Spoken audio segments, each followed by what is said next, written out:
So I hear you ask, are we ready as a country to take care of the spiraling numbers out of control that are coming through of the COVID-19? That is the same question that everybody is asking, but sooner or later there may be a home care remedy that has been given by the government. Some of it is that you must have an extra room in the house. The other one that is also there in one of the guidelines is you have to limit the number of caregivers of that particular patient. And also, there's still more, no visitors will be allowed. This is not all. So there are new guidelines being considered in the government that could decongest the current quarantine centers. So the guidelines that are yet to be rolled out provide for home-based care for patients with mild or no symptoms of COVID-19. But as Sam Ogina reports, fear of public indiscipline may, however, delay the implementation of those same guidelines.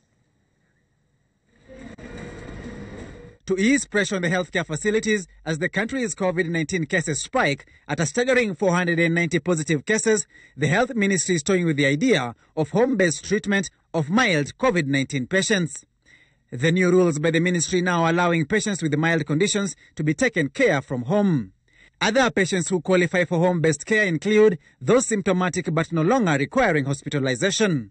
The decision on whether to hospitalize or home care isolation will, however, be based on a clinical judgment informed by an assessment of the safety of the patient's home environment.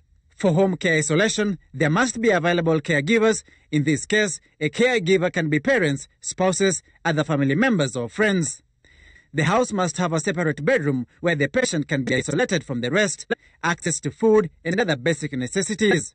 The household should be able to access personal protective equipment and at minimum, gloves and face masks that should not be reused.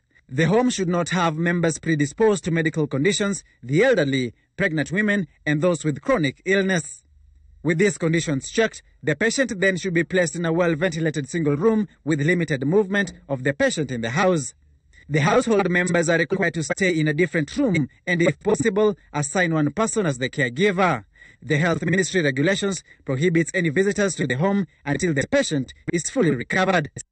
High standards of hygiene should be maintained at all time after any type of contact with the patient or the immediate environment.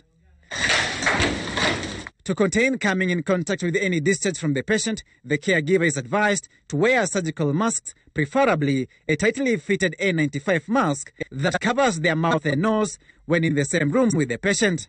These masks or gloves cannot be reused.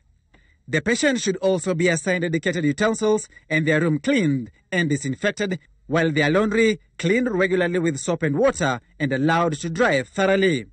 Gloves, masks and other waste generated at the home care isolation should be placed in a bin with a lid in the patient's room before being disposed as infectious waste. The caregiver should be in liaison with healthcare workers during the duration of the home care isolation. Likewise, the healthcare personnel should be in constant review of the caregiver's health should they be infected with the virus. Sam Ogina, Citizen TV, Nairobi.